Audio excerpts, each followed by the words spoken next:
My son never thought I would really come. I thought he loved me. But it was all performance. I was too naive, too foolish to believe it was love. The truth cut deeper than Chicago wind.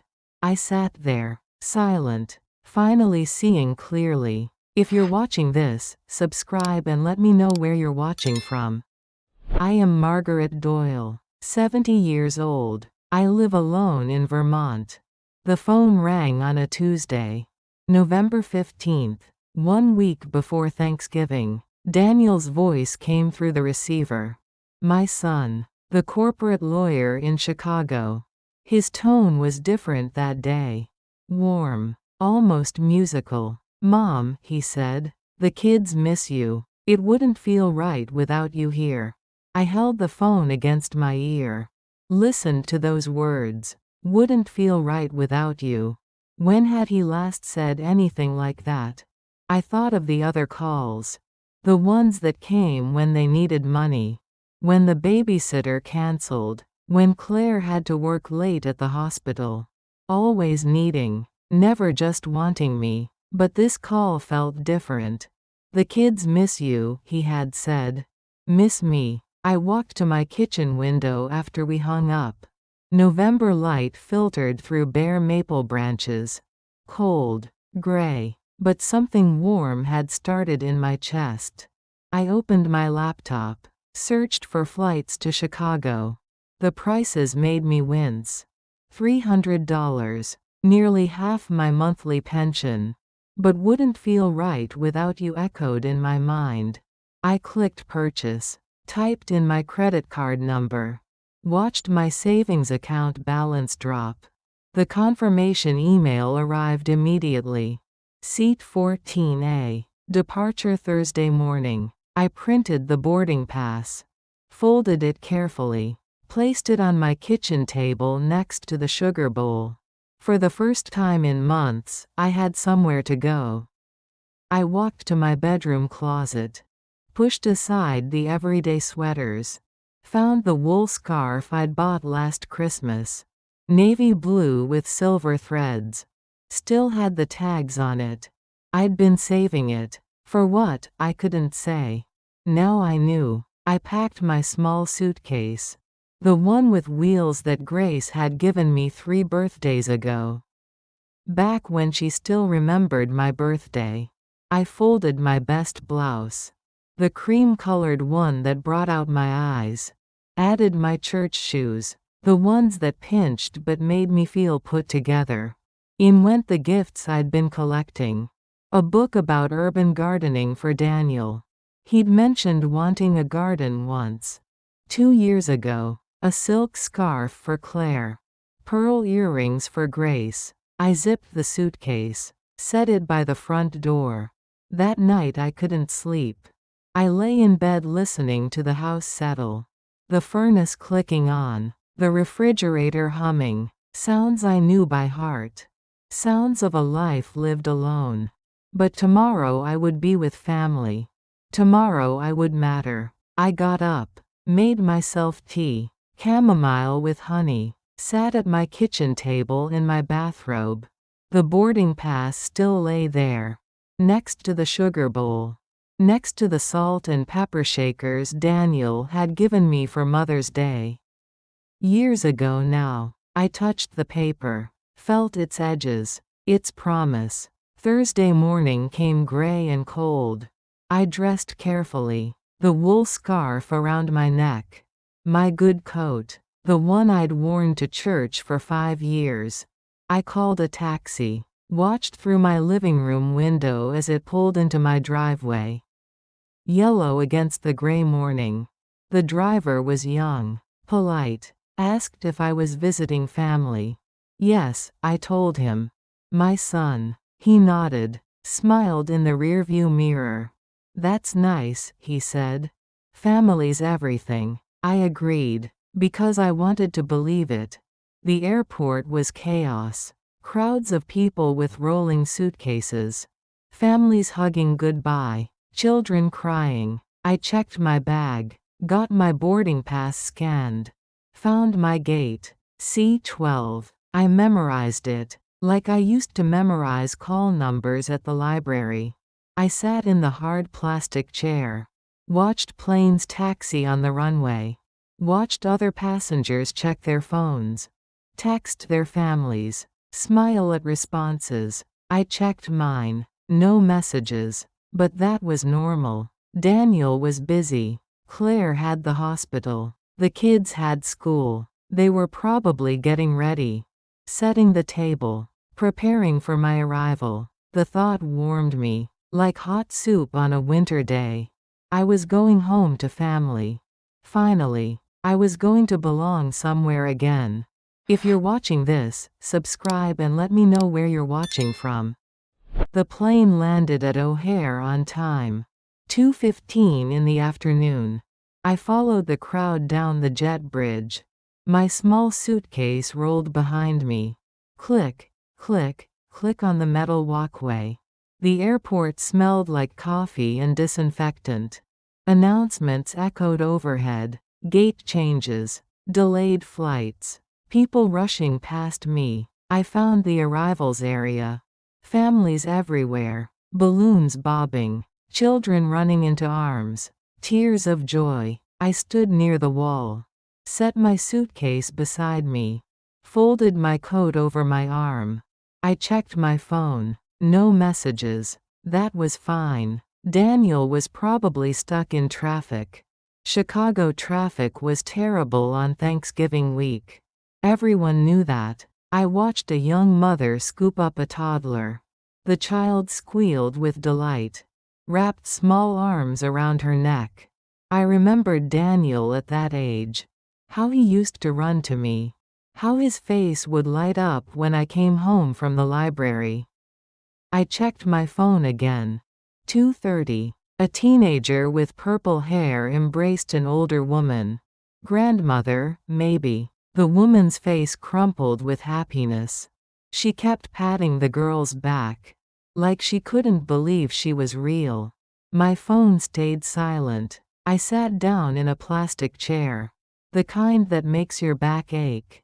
Watched more reunions. More joy. More belonging. 3 o'clock came. Then 3:30. I called Daniel. It went straight to voicemail. His professional voice. Clipped. Businesslike. Leave a message after the tone. I didn't leave one. What would I say? A janitor pushed a mop bucket past me. The wheels squeaked. The smell of pine cleaner stung my nose. I opened my purse. Found the printed directions to Daniel's house. The suburbs. 45 minutes by taxi, the internet had said. Maybe I should just go. Maybe they were waiting at home. Maybe the pickup had been a miscommunication. But Daniel had said he'd be here. I remembered his words clearly. I'll pick you up, Mom. Can't wait to see you. 4 o'clock. The arrivals area was quieter now. Fewer families. Fewer balloons. I checked my phone one more time. Scrolled through my contacts. Daniel, Claire, Emily in Boston. Then I saw something that made my chest tighten. A notification. Social media. Claire's account. I rarely looked at these things. But her name was there. With a little red number. I tapped it. The photo loaded slowly. My old phone. My cheap data plan. But when it filled the screen, I understood everything.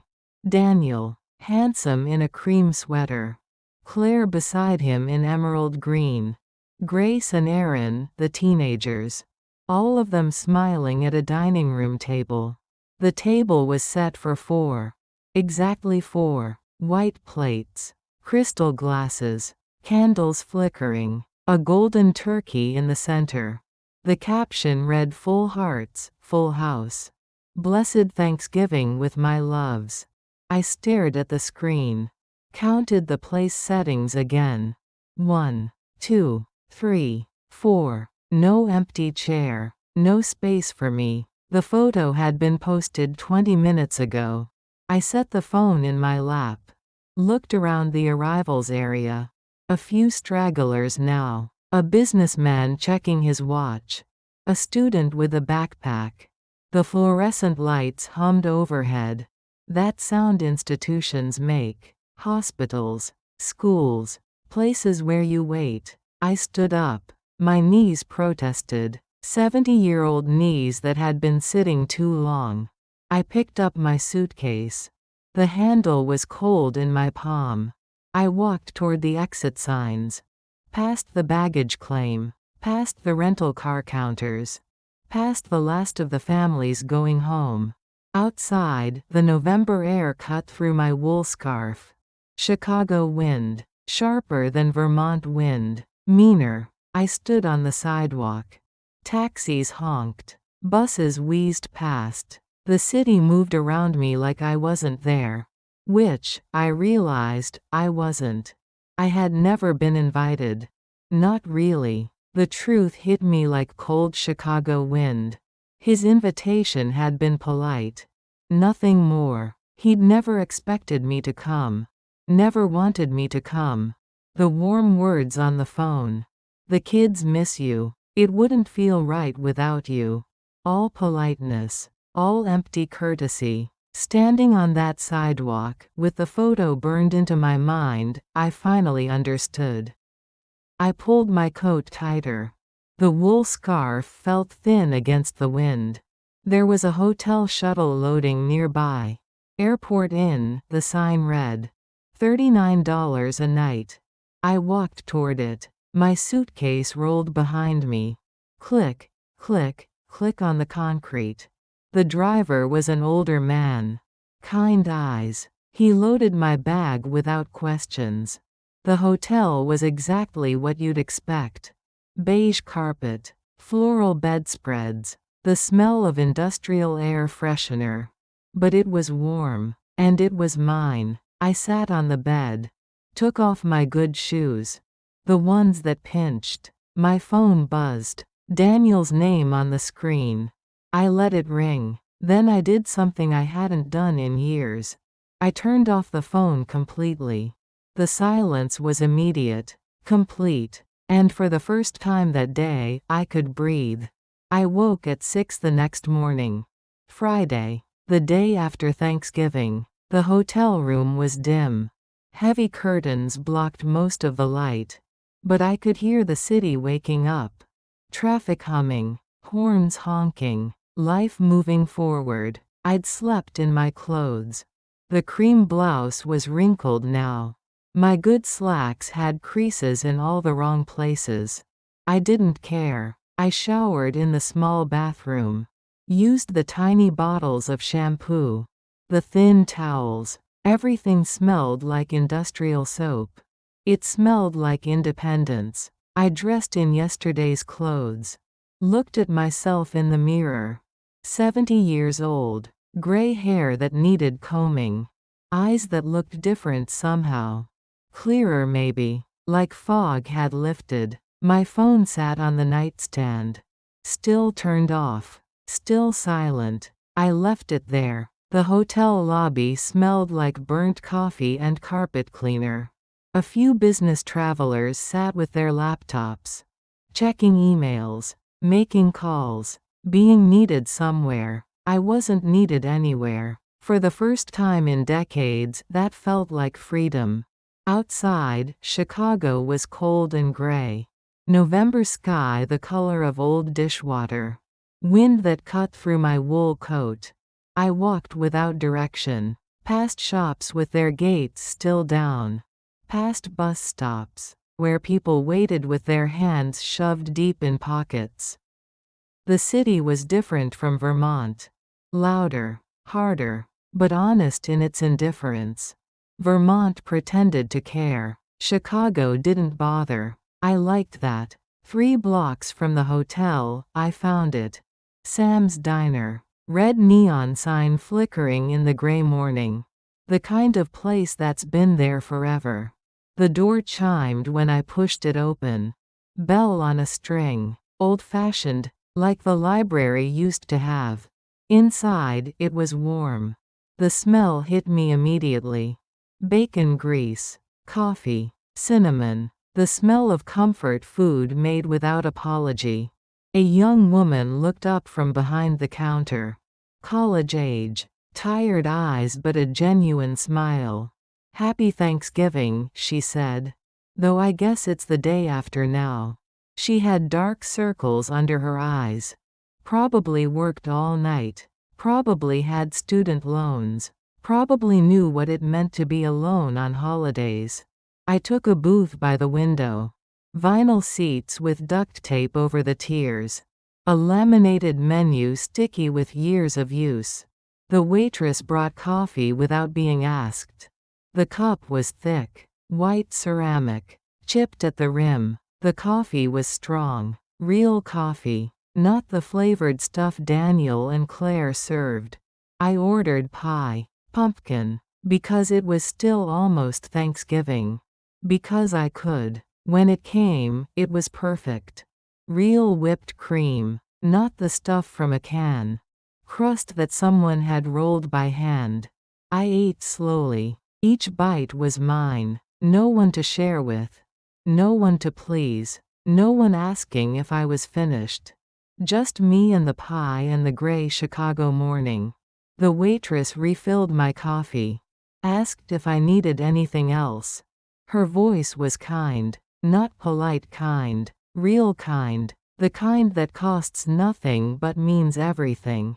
"I'm fine," I told her. Just fine. And I was. I pulled out my notebook. The small one I'd carried for 40 years.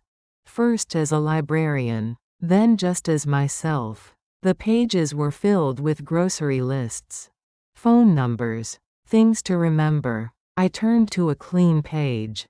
Wrote the date. November 25th. Then I wrote I am not extra. I am not spare. The words looked small on the page. But they felt enormous in my chest. I am not the leftover piece. The one you use when you need to fill a gap. I wrote that too. I sat in that booth for 2 hours. Drank 3 cups of coffee. Ate every crumb of pie. Watched Chicago wake up through the window.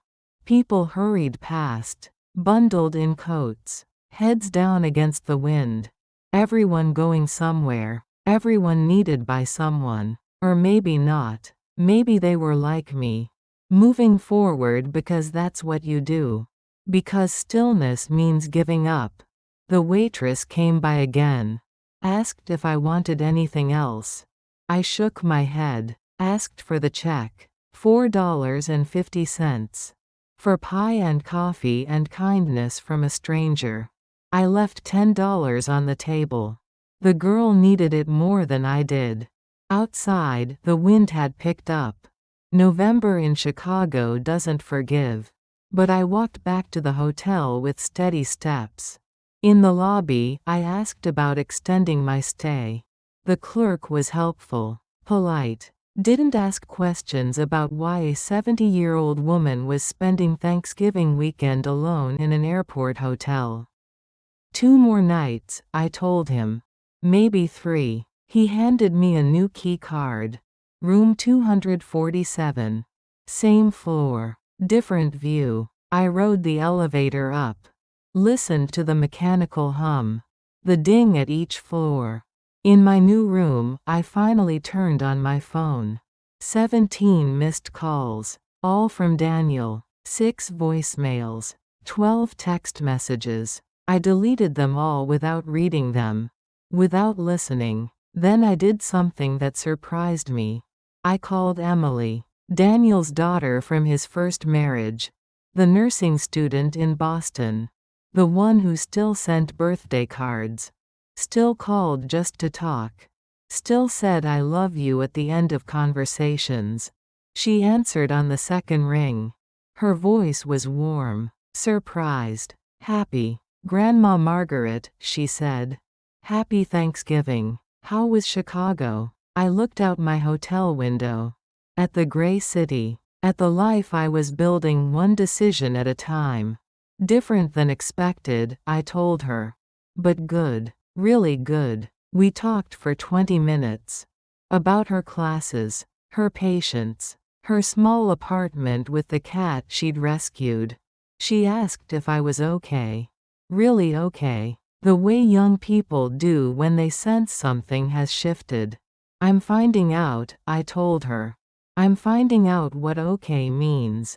After we hung up, I sat on the hotel bed. The afternoon light was fading. Chicago getting ready for night. My phone buzzed again. Daniel's name. I turned it off. Completely off. The silence filled the room like water. Clean and cool and all mine. I was learning to swim in it. If you're watching this, subscribe and let me know where you're watching from. I flew home Sunday morning. The same seat. 14A. But I was different now. The taxi dropped me at my house in Vermont. White clapboard. Green shutters. The porch light I'd left on still glowing. It looked smaller somehow. Like I'd grown larger in those 3 days. Inside, the air was stale.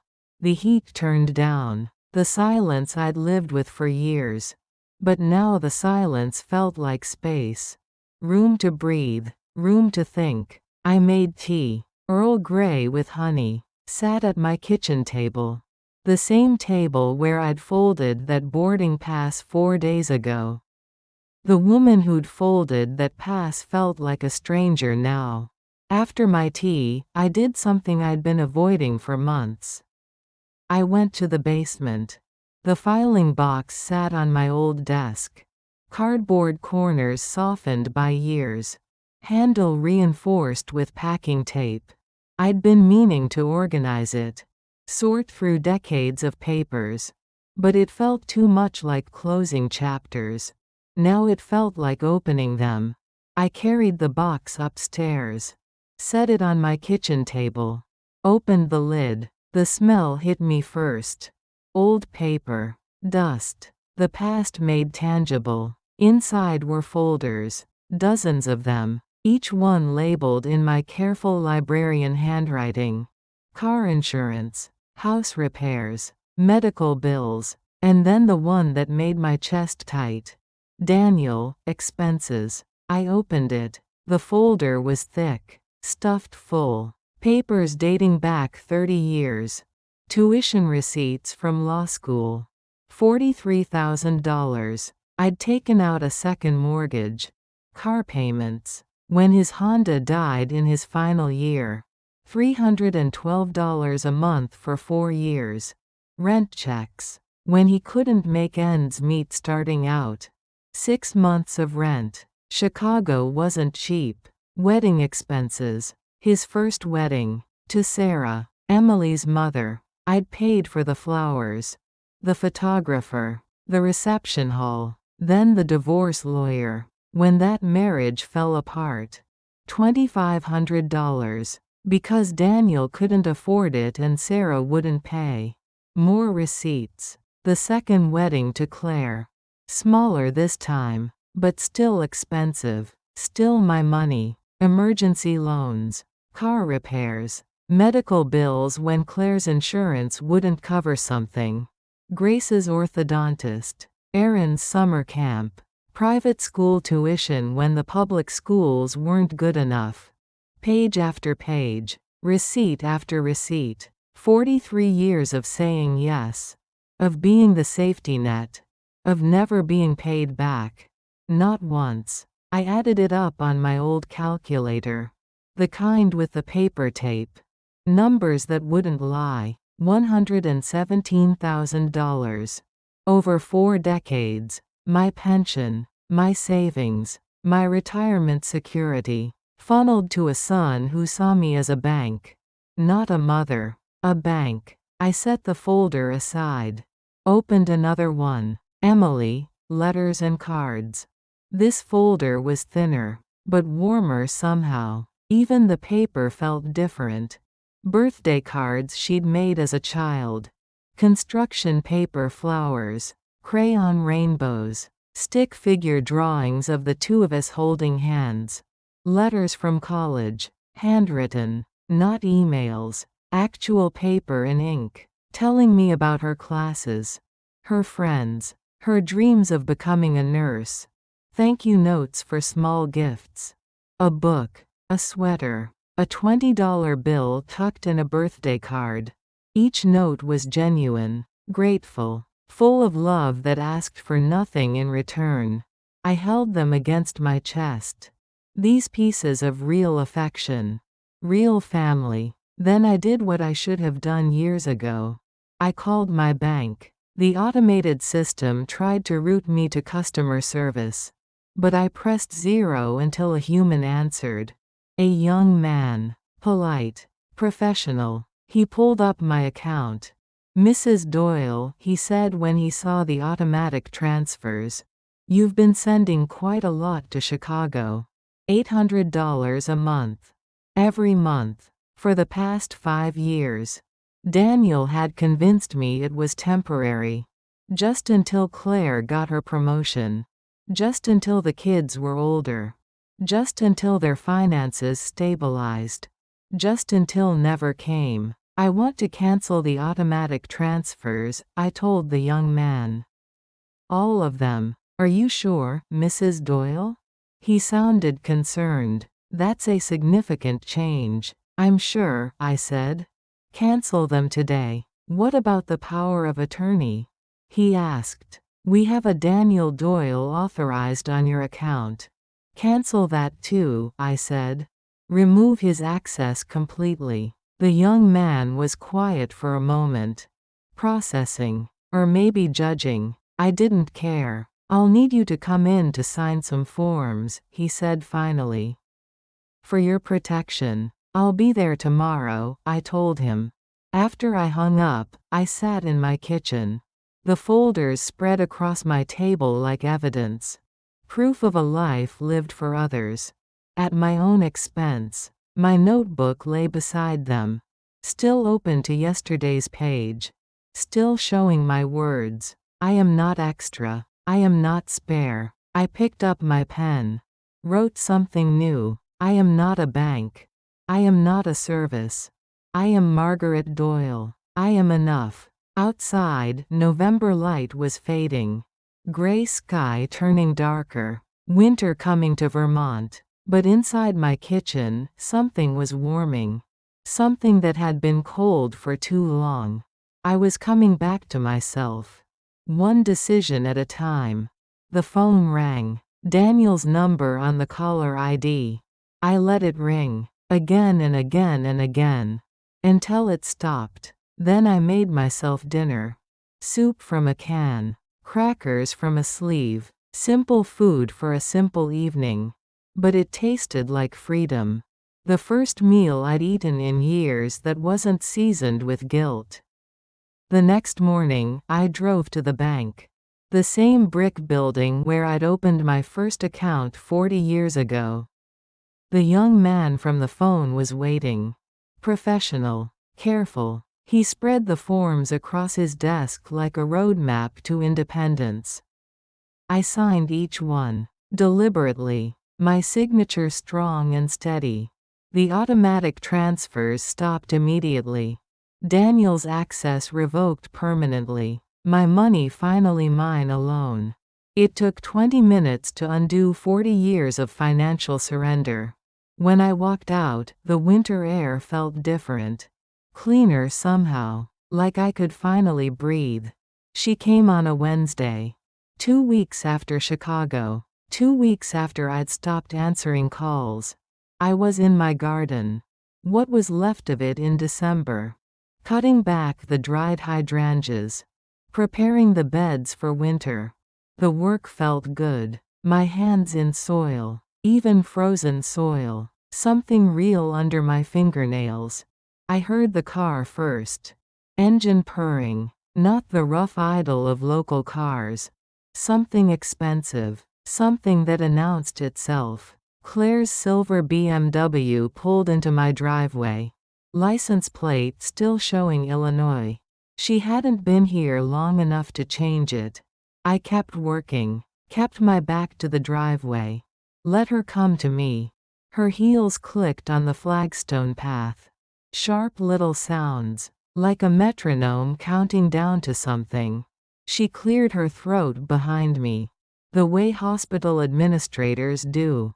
Professional. Commanding attention. Margaret, she said, we need to talk. I finished cutting the stem I was working on. Placed it carefully in my pile. Then I turned around. She looked perfect. Tailored coat in charcoal wool. Leather gloves. Hair that had been professionally styled that morning.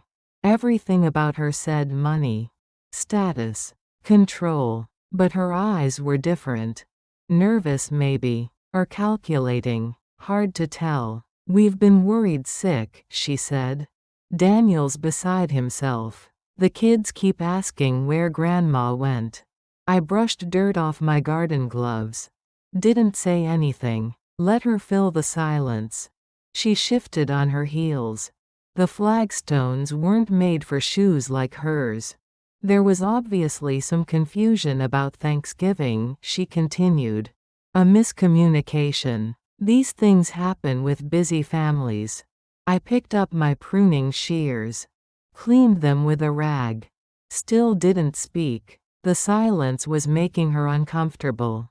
Good. Look, she said, her tone shifting. More urgent now. We can put this behind us. Move forward. The holidays are hard enough without family drama. Family drama. That's what she called it. Not abandonment. Not cruelty. Drama. I finally looked at her directly. Held her gaze. Let her see what those 2 weeks had done to me. What they'd built in me. Tell me about the photo, I said quietly. Her perfect composure slipped. Just for a second. Like a mask shifting. What photo? She asked. But she knew. I could see it in her eyes. Thanksgiving dinner, I said. Full hearts, full house. Remember? She recovered quickly. Smiled her hospital administrator smile. The one that managed difficult patients. Oh that, she said with a wave. I posted that early. Before dinner. We were still getting ready. Still setting up. I waited. Let her dig deeper. We had your place set, she said. Of course we did. Right next to Aaron. He was so excited to see you. The lies came so easily. Like she'd practiced them. But I'd seen the photo. Counted the plates. Memorized the setting. 4 chairs. 4 people. 1 family. Complete without me. Where did you set my place? I asked. She faltered again. Just slightly. At the head of the table, she said finally. The place of honor. There was no head of the table in that photo. It was round. A round table with 4 chairs. She was lying. And she knew I knew. But she kept going. Because that's what people like Claire do. They push forward. They control the narrative. Daniel thought you were coming Friday, she said. He had it written down wrong. You know how scattered he gets during busy season at the firm. More lies. Thinner ones now. We called the hotel, she continued. When we realized the mistake. But you'd already checked out. We were frantic. I hadn't checked out until Sunday. 3 days after their perfect Thanksgiving dinner. But pointing that out would mean engaging. Playing her game. Accepting her version of reality. I was done with that. I'm finished filling silences for you, I told her. Her perfect smile cracked. Not much. But enough. Margaret, she said, her voice harder now. I don't know what's gotten into you. This isn't like you. She was right. It wasn't like me. The old me would have accepted her lies. Swallowed them whole. Apologized for the confusion. Made it easier for everyone. But the old me had been left at the airport in Chicago. I think you should go now, I said. Her eyes went cold. The warmth, fake as it was, disappeared completely. You're being unreasonable, she said. Dramatic. Daniel is trying to reach out. To make things right. By sending you instead of coming himself? I asked. That stung. I could see it hit. He's working, she said quickly. Big case. You know how it is. I didn't know how it was. Daniel worked when emotions got messy. When real conversations needed to happen. When his mother needed him to be a son instead of a lawyer. I walked to my back door. Opened it. Stood waiting. The message was clear. Claire looked at my house. My garden. Like she was cataloging assets. Estimating value. I'd seen that look before. In the weeks after my husband died. When Daniel asked about the will. About my finances. About what would happen when I was gone. You're making a mistake, Margaret, she said. Family is everything. When that's gone, what do you have left? I looked at my small house. My winter garden. My silence that nobody was trying to fill. Myself, I told her. I have myself. She stared at me for a long moment. Like she was seeing someone she didn't recognize. Then she turned on those expensive heels and walked back to her expensive car. The engine started with a whisper. German engineering. Smooth and cold. I watched her drive away. Watched the silver car disappear down my quiet street. Then I went inside. Made myself tea. Sat at my kitchen table. The silence felt deeper now. Cleaner. Like I'd swept something dirty out of my house. Something I should have swept out years ago. If you're watching this, subscribe and let me know where you're watching from. Emily called on a Thursday evening in January. Snow was falling outside my kitchen window.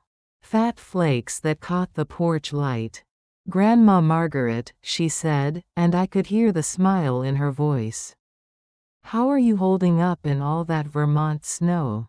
We talked for 20 minutes. About her nursing clinicals. About the elderly patients she was learning to care for. About the cat she'd rescued who had finally stopped hiding under the bed. Her voice was warm, real, no agenda underneath the words. At the end of our conversation, she asked if she could visit, if I wouldn't mind the company. Mind the company, as if her presence could ever be a burden. I told her yes. Of course yes. I'd love to see her. She arrived Saturday morning on the 10:15 train from Boston. I drove to the station in my old Honda. The one with the heater that only worked on high. I saw her before she saw me. Standing on the platform with a canvas backpack and a thermos of coffee. Curls escaping from under a knitted hat. 22 years old and beautiful in the way young people are when they don't know it yet. She spotted me and waved. Actually waved. Like she was happy to see me. When was the last time someone had been happy to see me? Grandma, she said when she reached me. She hugged me tight. Held on longer than politeness required. Like she meant it. The drive home was easy. Comfortable. She told me about her classes. Her patients. The old man who reminded her of Grandpa Richard. She asked about my garden. My book club. My life. Like it mattered to her. No one had asked about my life in months. At home, she insisted on making lunch. Grilled cheese sandwiches and tomato soup. Simple food made with attention. She moved around my kitchen like she belonged there. Opening cabinets. Finding what she needed. Humming while she cooked. The sandwiches were perfect. Golden brown. Cheese melted just right. The soup was from a can, but she'd added herbs from my dried collection. We ate at my kitchen table. The same table where I'd confronted Claire 3 weeks earlier. But the energy was completely different now. Light instead of heavy. Warm instead of cold. After lunch, we played chess. Emily had learned from her grandfather when she was 10. I'd taught Richard the game 40 years ago. She was good. Better than I expected. But she didn't show off. Didn't rush my moves. Let me think. When I made a mistake, she didn't point it out. Just played around it. Kindness, even in chess. We talked while we played. About everything and nothing. School gossip. Vermont weather. Movies we'd both liked. Normal conversation. The kind families have when they actually like each other. She asked about Thanksgiving. Gently. Like she was approaching a wounded animal. I told her the truth. Not all of it, but enough. About Chicago. About the photo. About feeling invisible. She listened without interrupting. Without offering solutions. Without making excuses for her father. That sucks, Grandma, she said when I finished. That really sucks. Such simple words. But they acknowledged my pain without trying to fix it. Without minimizing it. More healing than all of Claire's explanations and Daniel's voicemails combined. We made dinner together. Pasta with jarred sauce. Salad from a bag. Nothing fancy. But we cooked side by side, talking and laughing. She told me about nursing school. How hard it was. How much she loved it. How she wanted to work with elderly patients because they had so many stories. Like you, she said, stirring the sauce. You have the best stories. I did have stories. Years of them. But no one had wanted to hear them in so long. After dinner, we watched an old movie. Something romantic and silly from the 1990s. We shared a bowl of popcorn and made jokes about the bad dialogue. Emily curled up on my couch like a cat. Comfortable. At home. This was what family felt like. Not performance. Not obligation. Just easy presence. Before bed, I gave her something. The silver earrings I'd been saving. Pearl drops that had been my mother's. I'd been holding onto them for the right moment. The right person. This was both. She held them carefully. Like they were precious. Which they were. Grandma, she said, her eyes bright with tears. Are you sure? I'm sure, I told her. They should go to someone who will treasure them. Someone who treasures me. She hugged me then. Long and tight. The kind of hug that says things words can't. That night, I lay in bed listening to the sounds of someone else in my house. Water running. Floorboards creaking. The small noises of shared space. I hadn't realized how much I'd missed those sounds. How quiet my house had become. Not peaceful quiet. Empty quiet. But tonight it was full. With laughter. With conversation. With the presence of someone who chose to be here. Someone who saw me as more than a bank account. More than a convenience. More than a polite obligation. Someone who saw me as family. Real family. The kind that shows up. That stays. That loves without keeping score. Sunday morning, I made Emily pancakes. From scratch. The way my mother had taught me. The way I'd taught Daniel when he was small. Before he forgot how to sit still long enough for breakfast. Before success made him too busy for Sunday mornings. Emily ate them with butter and real maple syrup. Vermont maple syrup. The good stuff. She said they were perfect. I believed her. When it was time for her train, I drove her to the station. We were quiet in the car. Comfortable quiet this time. At the platform, she hugged me goodbye. I love you, Grandma Margaret, she said. Take care of yourself. I will, I told her. And I meant it. I watched her train pull away. Stood there until the last car disappeared around the bend. Then I drove home to my quiet house. But the quiet felt different now. Full instead of empty. Rich instead of hollow. I was learning the difference between loneliness and solitude. Between being alone and being free. If you're watching this, subscribe and let me know where you're watching from. Monday morning, I called Mr. Harris. My attorney for 23 years. The man who'd handled Richard's will. Who'd helped me with the house deed. Who knew my business and kept it quiet. His secretary put me through immediately. Her voice was warm, professional, like she actually remembered me. Margaret, Mr. Harris said when he picked up. How can I help you today? I need to make some changes to my will, I told him. Some significant changes. He didn't ask questions over the phone. Lawyers don't. They save questions for billable hours. Can you come in Thursday?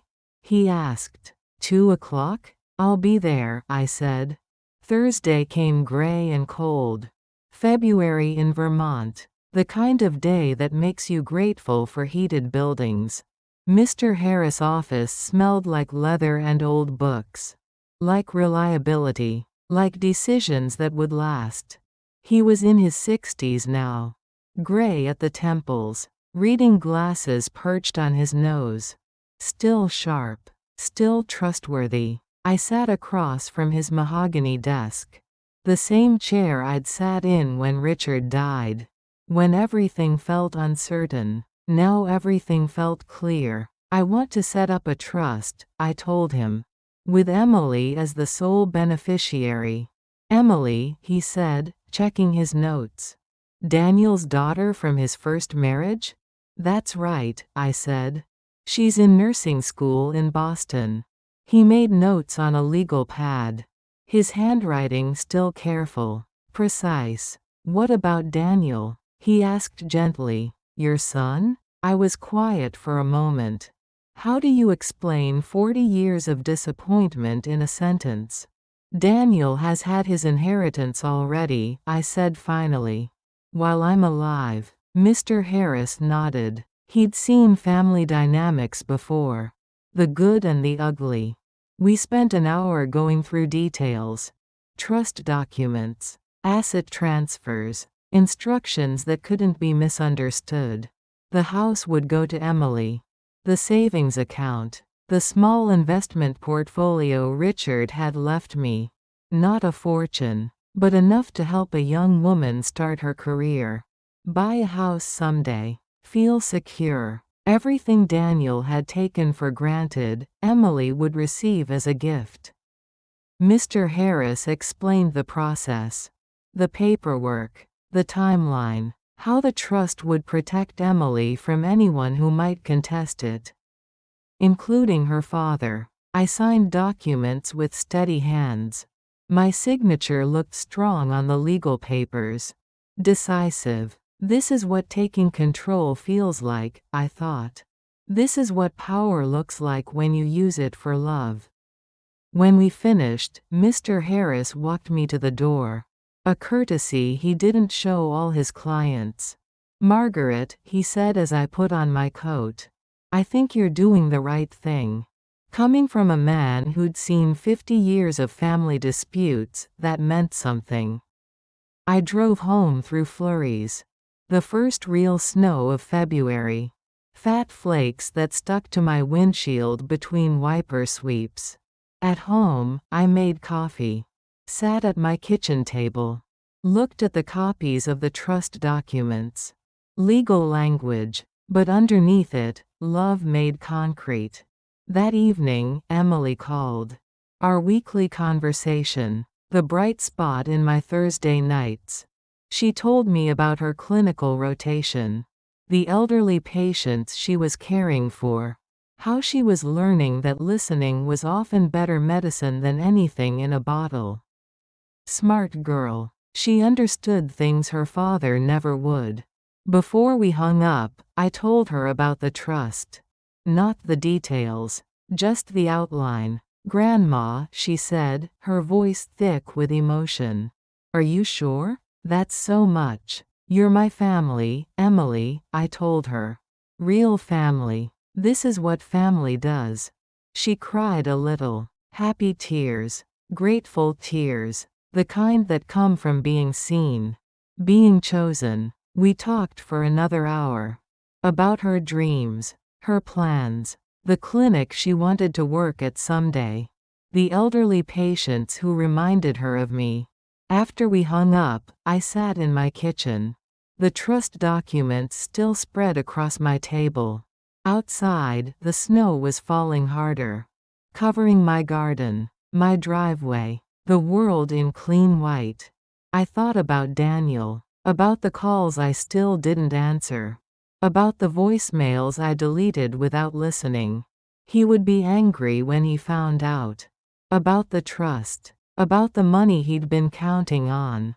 Money he'd never earned, never appreciated, only expected. But his anger couldn't touch me anymore. I'd stepped outside its reach.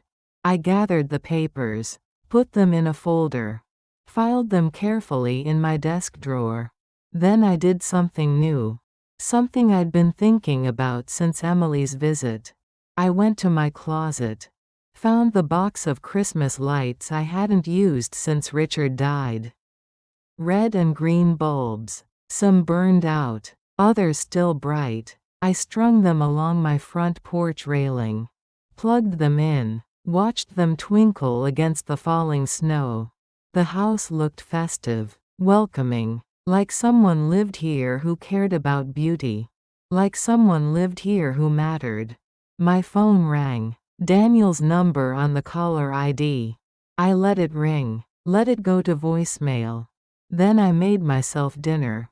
Soup and bread, simple food, but I set the table properly. Used a cloth napkin, lit a candle, small acts of self-respect. Small ways of saying I'm worth the effort. Outside, the snow kept falling, soft and steady, covering everything that came before, making the world new. I was learning to do the same with my life. Cover the old patterns, the old expectations, start fresh. At 70 years old, I was finally learning how to live for myself. How to choose who deserved my love, my time, my legacy. Emily deserved it. She'd earned it, not with grand gestures or expensive gifts, but with attention, with presence, with the simple act of seeing me as I was. Worthy of love, worthy of respect, worthy of being chosen. The lights on my porch glowed steady and bright, against the snow, against the darkness, like hope made visible, like a life reclaimed. March came with mud season, Vermont's ugliest time of year, when snow melts into brown slush, when everything looks tired and dirty. But I didn't mind it this year. Ugly seasons pass, beautiful ones come. I'd learned to wait. Daniel called on a Tuesday evening. I was reading by the window. A mystery novel from the library. Something light and predictable. His name appeared on my phone. I stared at it for 4 rings. Then I did something different. I answered. "Mom," he said. His voice was strained, urgent, like he'd been holding his breath for months. Which maybe he had. "We need to talk," he continued. "This has gone on long enough." I marked my place in the book, set it aside, settled back in my chair. "What would you like to talk about, Daniel?" I asked quietly. "Don't play games," he said. "You know what this is about. Claire told me about her visit. About what you said. Ah, so we were finally here. The conversation we should have had months ago." "What did Claire tell you I said?" I asked. "That you're angry. That you're punishing us. That you've cut off contact over some misunderstanding." Misunderstanding. Still that word. Still his refuge. "Tell me about Thanksgiving," I said. He was quiet for a moment. I could hear him breathing. Calculating. "Mom," he said finally. I explained this. There was confusion about the dates. Mixed signals. "These things happen." I waited. "We had your place set," he continued. "We were waiting for you. When you didn't show up, we went ahead and ate. We were worried sick. More lies. Thinner than Claire's. Less practiced." "Daniel," I said gently. I saw the photo. Silence on his end. Long silence. What photo? He asked finally. The one Claire posted. Full hearts, full house. 4 place settings. 4 people. Posted while I was sitting at the airport. More silence. Longer this time. Look, Mom, he said. His voice had changed. Harder now. Less pleading. That photo was misleading. Claire posted it early. Before we realized the mix-up. The same lie Claire had tried. Word for word, almost. I wasn't invited, was I, Daniel? I asked. Of course you were invited. I called you myself. But you never thought I'd come, I said. The silence stretched between us. Long-distance silence. Expensive silence. Finally, he spoke. Mom, this feels like punishment. You've cut off the transfers. Changed your banking. Won't return calls. There it was. The real concern. Not my feelings. Not our relationship. Money. The transfers weren't a gift, Daniel, I said quietly. They were my life savings. My security. You treated them like an allowance. They were helping family, he said. That's what family does. Helps each other. When did you help me? I asked. I could hear him shifting. Moving around. Pacing maybe. I helped you all the time, he said. I called. I checked on you. I invited you to holidays. He called when he needed something. Checked on me when guilt required it. Invited me to be useful. Not to belong. This conversation is over, Daniel, I said. Mom, wait. Let's be reasonable here. Let's work this out. Reasonable. Like my hurt was unreasonable. Like my boundaries were negotiable. I've worked it out, I told him. I'm fine. I'm happy. I don't need your version of family anymore. Don't be dramatic, he said. His lawyer voice now. The one that managed difficult clients. But I wasn't his client. I wasn't his problem to solve. I was his mother. And I was done. I hung up. The phone rang immediately. Daniel calling back. I turned it off. The silence that followed was different from the silence at the airport. That silence had been empty. Abandoning. This silence was full. Chosen. I picked up my book. Found my place. Kept reading. An hour later, I got my notebook. The one I'd been writing in since Chicago. Since I first wrote those words, I am not extra. I am not spare. I turned to a fresh page. Wrote today's date. March 15th. Then I made 2 lists. Things I no longer owed.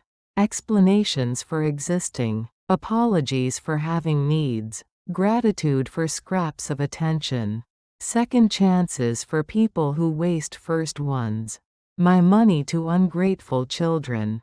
My peace to people who disturb it. My presence where I'm not wanted. Things I still had. My name. My house. My choices. Emily's love. My own respect. Time to spend on things that matter.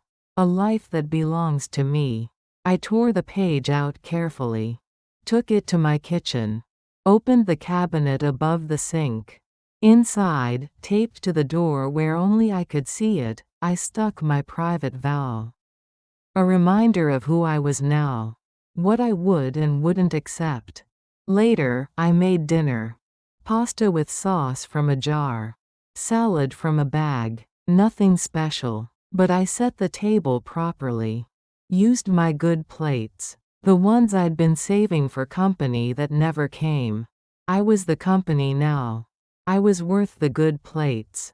I lit 2 candles. One for the woman I used to be. The one who gave everything away. One for the woman I was becoming. The one who knew her own value. The candles flickered in my quiet kitchen. Steady light in a steady room. Outside, March wind rattled the windows. Inside, I was still. Calm in a way I hadn't been in years. Decades maybe. My phone stayed off. My house stayed quiet. My peace stayed intact. Emily called the next day. Our weekly conversation had become Wednesday now. A bright spot in the middle of the week. She told me about her exams, her clinicals, the old man who asked her to sit with him because her voice reminded him of his daughter. I told her about hanging the Christmas lights, about the trust documents, about finally answering Daniel's call. "You stood up for yourself," she said when I finished. "Good for you, Grandma. No judgment about family loyalty. No pressure to make peace. Just support for my choices." This was what love looked like when it was real. Before we hung up, she asked if she could visit again. Soon. Maybe for Easter if I wouldn't mind. I told her yes. Of course yes. Always yes. After we talked, I sat in my living room. Looked at my small house. My simple life. My chosen solitude. Belonging didn't require an invitation anymore. It lived here. In my silence. In my choices. In the knowledge that I was enough. Exactly as I was. All by myself. I was still here. Still standing. Still choosing what my life would hold. And what it wouldn't. For the first time in 70 years, I was home.